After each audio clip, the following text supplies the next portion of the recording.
usapan po natin ngayon yung kakatapos lang na oral argument ng PhilHealth at saka yung 3 Pilipinong naaresto di umano dahil sila ay espiya ng Pilipinas sa China. No? Well, alam niyo po, malapit talaga sa puso ko yung PhilHealth na yan dahil tayo nga nagsulong sa universal healthcare. No? At sinulong natin yan dahil nga dun sa mapait na karanasan ko ng nanay ko, sasabihin ko na po, no? Kasi yung si Justice Lopez, sinabi niya, no, wala pang 2% ang nakuha niya sa PhilHealth, ang ginastos niya 7 million para sa cancer. Ang nanay ko po, tapos ng 4 na taon na pagkakasakit bilang renal patient, no, yung kidney dialysis, umabot po siya ng 32 million pesos. Kaya nga po, nung araw na siya namatay, limas na limas ang kanyang cash. Wala po siya ni isang kusing na natira dahil lahat po yan ay napunta sa ospital. Kaya nga po, inalay ko ang universal healthcare na yan nung ako'y sinulong ko yan sa 17th Congress para sa aking nanay dahil alam ko na yung nanay ko na meron ng kaya, may ganong kalaking halaga na naubos sa kanyang pahospital, ay hindi ordinaryo sa Pilipino. Dahil ordinaryong Pilipino, kapag wala kang pera, mamamatay ka na lamang. At ngayon nga po, isa sa benepisyo ng universal healthcare ay 4 na beses, isang linggo, libreng dialysis. Kasi yan po talagang dahilan kung ba't nalimos ang nanay ko. No? Kaya talaga namang inuna ko po talaga sa mga benefits ay ang dialysis na yan. Ano nangyari dito sa latest hearing? Natapos na po ang oral arguments. Nagkaroon po ng 3, 4 na oral arguments na yan. No? At pinapasumite na po sila ng memorandum. Isa sa mga nangyari dyan ay sinabi nga ni Justice Lopez na 2% lang ang nakuha niya sa PhilHealth, samantalang ang kanyang total bill ay 7 million. No? Ang nakapagtataka, bakit nga ginagamit ang pera ng PhilHealth para sa mga infrastruktura, gayong napakaliit ng coverage na nakukuha natin para sa pa-ospital. Yun nga ang experience ni Justice Lopez, 2% lamang. Ang sinasabi ng PhilHealth hanggang 18%. Kung may pera talaga ang PhilHealth, dapat yan 100% kung kakayanin. Yan ang intensyon ng batas. Dahil, ito nga po, kasama naman yan sa legislative history, nung ako'y nag-sponsorship speech ng universal healthcare, talagang dinitali ko yung karanasan ko sa Inglaterra nung ako'y nag-aaral ng 1995. No? At sinabi ko na libre lahat ng aking gamot. Una, merong 2 pounds na administrative fee, tapos pati yun na wala na. At ngayon ako'y asylum seeker dito sa Netherlands, libre na rin po lahat ng gamot ko, pati yung pagkamahal-mahal na Ozempic na prescribe naman po sa akin. Dahil yung Ozempic lang, yung ginagamit ng mga celebrities na nakakapayat, yun lang yung talagang nag-control ng sugar ko sa kauna-unahang panahon. Libre po, binigyan ako para sa isang buwan, 4 na pence, no? Napakamahal po noon. No? Pero bukod doon sa sinabi ni Justice Lopez, nagsalita rin si Justice Kagiwa. Bakit ba ang akala ninyo ang budget ng PhilHealth ay nakasalalay sa national budget? Samantalang yung sin taxes law, yung batas ng PAGCOR, batas ng PCSO, nakasulat doon talaga na mga pondong yan ay gagamitin para sa universal healthcare. Kaya nga po sinasabi ko, nung dais ko rin palitan ng pangalan ng PhilHealth to National Health Service, kasi pag PhilHealth, iniisip pa rin natin insurance, hindi po. Talaga pong ang acting layunin sa universal healthcare ay wala ng Pilipinong mamamatay dahil lamang sa kahirapan. At dahil dyan, alam natin na hindi dapat manggaling lamang sa premiums ang gagastusin ng PhilHealth. Kaya nga po merong budget, ang pangtao ng budget. Pero bukod dyan, yun nga po, yung kabuuan ng sin taxes, kalahati ng PAGCOR, kalahati ng PCS, so kita, lahat po yan dapat gamitin sa universal healthcare. At syempre, hindi pa rin mawawala yung premiums dahil nga kinakailangan mapalaki natin ang pondo ng mas malaking benepisyo. So mali po yung ginawa ng Marcos administration na linipat nila para sa infrastruktura. Dahil ang patunay nga dyan, ang sabi ng PhilHealth, mag-aim sila na 18% ng hospitalization masasagot. Hindi po. Ang aim is dapat 100%. So wala dapat pondong binabalik sa national government dahil lahat ng pondo talaga, ano ba naman kayo, dali-dali naman makaintindi dyan. Lahat ng pondo para sa ilalim ng batas ng universal healthcare, yan ay dapat gamitin para sa pagbababa ng premiums ng PhilHealth o di naman kaya pag-i-increase ng mga benepisyo. So yun ang sabi ni Justice Kagiwa, no? Tapos, yun nga po, yung sabi nung Vice President na yan, na si Lim Siaco, alam mo, matagal ko na binabati ko si Lim Siaco na yan. Hindi ko maintindihan ba't hindi matanggal-tagal yan. Para siyang linta na nakadikit sa PhilHealth. Pero wala namang ginagawang mabuti sa PhilHealth yan. Puro kapalpakan, pati itong paglipat ng pondo. No? Hanggang 18% lang daw ang tinatarget nila na hindi tama. Hindi po tama. Dapat zero billing ang objective ng universal healthcare. Kaya nga ang tingin ko po, yung malasakit law, yan po ay superfluous. Dahil dapat talagang ipatupad ang universal healthcare at talaga naman po magkakaroon tayo ng zero billing. Okay? Tapos, ayun nga po, kaya naman na ang sabi ni Justice Lopez, at least dapat kalahati ng hospitalization masagot. Mr. Justice, tama po kayo dyan na dapat mas malaki than 18% na tinatarget ng PhilHealth.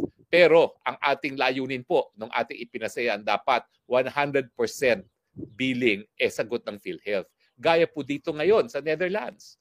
100% ng gamot ko, 100% ng lahat ng pahospital, basta ikaw ay membro, ay libre. Yan po ninanais natin sa Pilipinas. At huwag niyong sabihin kulang ang pondo natin dahil nakapagbabalik nga kayo ng pondo sa national government. So hindi po totoo yan na wala tayong pondo. Sapat-sapat po ang pondo.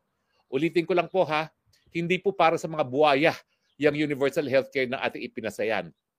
Pinasakop po yan dahil tayo nagkaroon ng karanasan dito sa Europa at ang tingin ko naman, sapat-sapat na ang ating resources para ibigay ang ganyang benepisyo rin sa ating mga kababayan sa Pilipinas. At talaga naman pong obligasyon ng gobyerno na gumawa ng lahat ng hakbang para lahat ng Pilipino magkaroon ng karapatan ng mabuting kalusugan. Kaya itigil na po ang pangungurakot ng pondo, itigil na po ang pagdadivert ng pondo, lalong-lalo na sa infrastructure projects na alam natin, pagkakakitaan na naman ng tongpats na mga congressman at mga senatong. Tigil nyo na po yan. Ibigay nyo na po yan para sa ating mga kababayan. Okay. So, pag-usapan naman po natin ngayon yung 3 Pilipino na di umano espiya na nakakulong ngayon sa China. Yan ang sinasabi ko, the golden rule. Mantakin nyo, 13 na palang mga Chino na sinasabing mga espiya ang ating dinitina. At hanggang ngayon ay nakadetina. Natural gaganti ang China. Huwag na tayo magpaligoy-ligoy. Gaganti yan.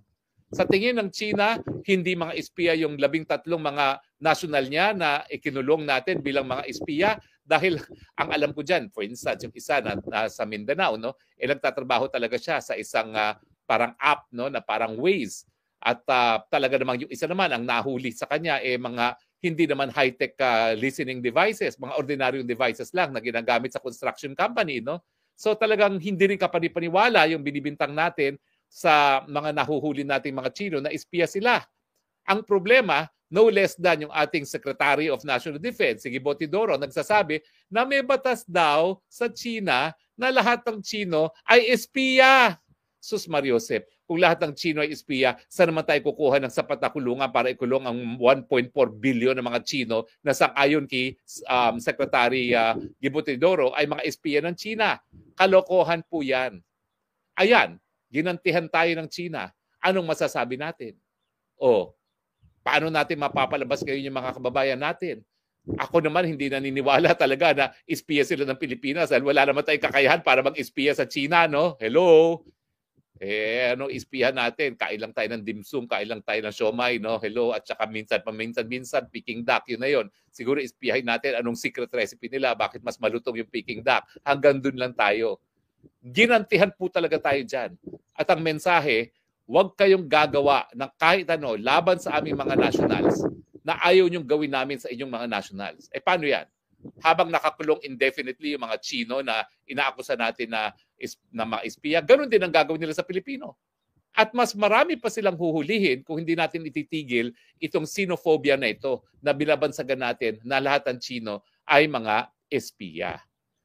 The golden rule, mga kaibigan. It's as simple as that. Do unto others what you want others to do unto you. Do not do unto others what you don't want others to do unto you. Ayaw nating ikulong ang mga Pilipino sa mga walang saysay na kaso, lalong-lalo na kung espionage, wag din natin gawin sa mga Chino na nasa ating bansa.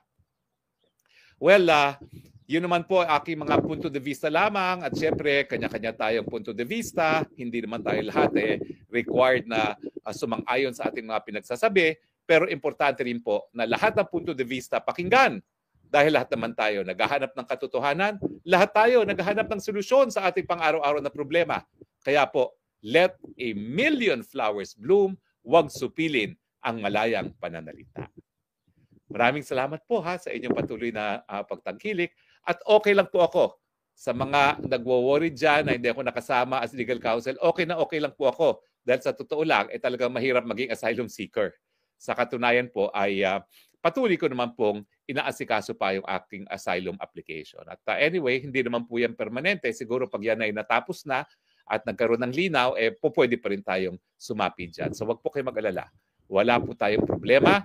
At ang aking problema lang, nung aking alinlangan lang, is hindi ko pa nakikita ang ating Presidente Duterte. Kasi nga, gumawa ng mga pamamaraan yung abogadong taga-Israel na talagang ayaw niyang mapakausap sa iba si Presidente Duterte. Yun lang po ang aking regrets.